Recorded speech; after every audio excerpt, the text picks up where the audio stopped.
tvrdá, ale oslobodzujúca pravda.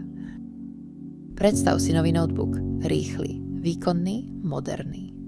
A napriek tomu sa seká. Programy padajú. Obraz zamrzá. Nie je jasné prečo. Tak spravíš to, čo robí väčšina ľudí. Zmeníš tapetu. Pridáš aplikácie. Snažíš sa ho zrýchliť. Ale nič sa nemení. Pretože problém nie je v softvéri. Problém je v hardvéri. A presne tak dnes funguje veľa ľudí. Snažia sa meniť svoju myseľ, kým telo nezvláda fungovať.